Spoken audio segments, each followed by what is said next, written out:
আকিকা না করে কোরবানি দেওয়া যাবে কি? আকিকা আগে নাকি কোরবানি আগে? একই পশু দিয়ে আকিকা এবং কোরবানি করা যাবে কি? এই তিনটা বিষয় সম্পর্কে আমরা আজকের ভিডিওতে জানবো ইনশাআল্লাহ। কারণ কয়েকদিন পরেই কোরবানি, ঈদুল আদহা, মুসলিম উম্মার একটা খুশির দিন, আনন্দের দিন। সম্মানিত হাজিরিন, তাহলে চলুন কথা না বাড়িয়ে আমরা এই তিনটা বিষয় সম্পর্কে আমরা জেনে নিই ইনশাআল্লাহ। প্রথমত, আকিকা না করে কোরবানি দেওয়া যাবে কি যাবে না? আকিকা না করে কোরবানি দেওয়া যাবে কি যাবে না? যাবে। আকিকা না করেও কি কোরবানি দেওয়া যাবে? এই আকিকাটা আপনার জন্য আপনার প্রথম দিন থেকে, জন্মের দিন থেকে সপ্তমতম দিন পর্যন্ত আপনার আকিকা দেওয়াটা এটা ছিল একটা সুন্নাহ, বিশ্বনবী সাল্লাল্লাহু আলাইহি ওয়াসাল্লামের একটা সুন্নাহ। কিন্তু আপনার মা বাবা, আত্মীয় স্বজন দিতে পারে নাই, দেয় নাই, কিন্তু আপনার ওপর কুরবানি ওয়াজিব হয়েছে। এই আকিকাটা দেওয়া হলো সুন্নত বা মুস্তাহাব, কিন্তু কুরবানিটা করা হলো ওয়াজিব। আপনার ওপরে এখন কুরবানি ওয়াজিব হয়েছে, কিন্তু ছোটোবেলায় আকিকা দিতে পারে নাই। এতে আপনার কোনো ক্ষতি হবে না, তবে অবশ্যই অবশ্যই কুরবানি করা যেহেতু ওয়াজিব, আপনাকে অবশ্যই কুরবানি দিতে হবে। তাহলে আকিকা না করে কুরবানি দেওয়া যাবে, কারণ আকিকা করাটা হলো সুন্নত বা মুস্তাহাব, আর কুরবানি করাটা হলো ওয়াজিব। এটা আপনার উপর ওয়াজিব হয়ে গেছে, আপনি ওই পরিমাণ সম্পদের মালিক হয়েছেন, আপনাকে অবশ্যই অবশ্যই কুরবানি দিতে হবে। আকিকা আপনি চাইলে যে কোনো সময় দিতে পারবেন আমার ভাইগণ, বন্ধুগণ আমার। তবে চাইলেই আপনি একই পশু দিয়ে আকিকা এবং কোরবানি উভয়টাই কি দিতে পারবেন, সেই বিষয়ে সামনে আসতেছি। দ্বিতীয় নম্বর যে বিষয়, আকিকা আগে নাকি কোরবানি আগে? আমার ভাইগণ, বন্ধুগণ আমার, আকিকা আপনার যে কোনো সময় আপনি দিতে পারবেন। ছোটোবেলায় আপনার দিতে পারে নাই, এখন আপনি যে কোনো সময় চাইলে দিতে পারেন।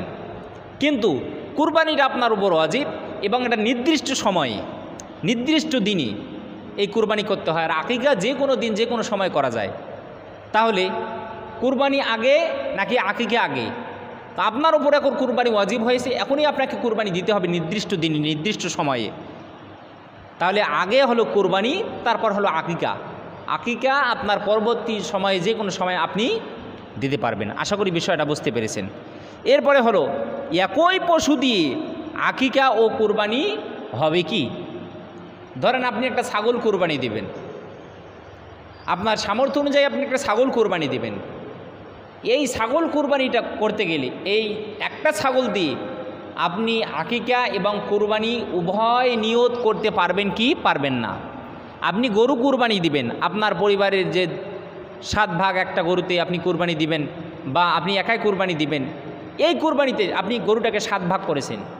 7 ভাগ করার পরে আপনার 3টা ছেলে বা আপনার 2টা ছেলে, আপনি কারো জীবনে কোনো দিন আকিকা দেয় নাই, তাহলে 3 দুগুণা 6 ভাগ, আর আপনার মেয়ের জন্য বা আপনার স্ত্রীর জন্য 1 ভাগ আকিকা।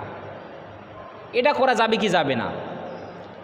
একই পশু দিয়ে, কুরবানির পশু দিয়ে আকিকা এবং কুরবানি উভয় নিয়ত একটি পশু দিয়ে করা যাবে কি যাবে না? এটা কিন্তু আমাদের সমাজের অনেক মানুষ কিন্তু জানে না। যাবে। ইমাম আবু হানিফা রহিমাহুল্লাহ আলাইহির মতে এটি করা যাবে। এটি ইমাম আহমদ রহিমাহুল্লাহ আলাইহির মতে, হাসান বসরি রহিমাহুল্লাহ আলাইহির মতামত, মুহাম্মদ বিন শিরিন রহিমাহুল্লাহ আলাইহির মতামত, কাতাদা রহিমাহুল্লাহ আলাইহির মতামত হলো একই কুরবানির পশু দিয়ে আকিকা এবং কোরবানি দেওয়া যাবে। এতে কি নাই, কোনো সমস্যা নাই। আগেই আমি বলেছি, আপনি একটা গরু কুরবানি দিবেন, এই কুরবানির 7 ভাগ আপনি করার পর আপনার 2টা ছেলে এবং আপনি 3 দুগুণা 6 ভাগ আকিকার জন্য, এবং 1 ভাগ আপনার স্ত্রীর জন্য অথবা আপনার একটা মেয়ের জন্য আপনি দিয়ে দিলেন। তাহলে এটা আপনার কুরবানিও হয়ে গেল। নিয়তটা হতে হবে 2টা, একটা হলো আকিকা আর একটা হলো কুরবানি। কারণ 2টার উদ্দেশ্যই হলো একটা, সেটা হলো পশু কুরবানি। কি? পশু কুরবানি। তার দলিল হলো যে 2টার আসল উদ্দেশ্য হলো একটা, তা হচ্ছে পশু জবাই করার মাধ্যমে আল্লাহর সন্তুষ্টি অর্জন করা। আকিকার দেওয়ার উদ্দেশ্য হলো পশু জবাইয়ের মাধ্যমে আল্লাহর সন্তুষ্টি অর্জন করা। কুরবানি করার উদ্দেশ্য হলো আল্লাহর পশু জবাই করার মাধ্যমে আল্লাহর সন্তুষ্টি অর্জন করা। তাই একটি অপরটির মধ্যে হলো শামিল, অঙ্গাঙ্গিভাবে জড়িত। তাই তো একই পশু দিয়ে কুরবানি এবং আকিকা করা যাবে, এতে কি নাই, কোনো সমস্যা নাই। আপনার আকিকাও হয়ে যাবে, আপনার কুরবানিও হয়ে যাবে। এবং এই মাংসটা বন্টন করার নিয়মটা কি? আকিকার মাংসের বন্টন করার নিয়ম যেমন একই, কুরবানির মাংস বন্টন করার নিয়মটাও কি ঠিক একই রকম। আবার অনেক মানুষ বলে যে যার নামে আকিকা দেওয়া হয়, যার আকিকা দেওয়া হয় তার এই আকিকার পশুর মাংস খাওয়া যায় না। ভাই, এই পশুটা আপনি যে জবাই করলেন, আল্লাহু আকবার বলে, এটা হালাল, এটা হারাম হয় না, এটা হালাল। হালাল পশুর মাংস কেন খাওয়া যাবে না, যেটা আল্লাহ তাআলা নিজেই হালাল করে দিয়েছেন? তাহলে যার পক্ষ থেকে আকিকা দেওয়া হবে বা কুরবানি দেওয়া হবে, এই মানুষটার ওই মাংস খাওয়া যাবে, এতে কি নেই, কোনো সমস্যা নাই। কিন্তু আমাদের সমাজে এটা প্রচলিত একটা ভুল ধারণা যে যার নামে আকিকা দেওয়া হয়, যার পক্ষ থেকে, এই নাকি ওই আকিকার মাংস, ওই আকিকার পশুর মাংস খাওয়া যায় না। এটা সম্পূর্ণভাবে ভুল ধারণা। আল্লাহ পাক রব্বুল আলামিন আমাদের সবাইকে প্রত্যেকটা কথা বুঝার তৌফিক যেন দান করে বলি আমিন।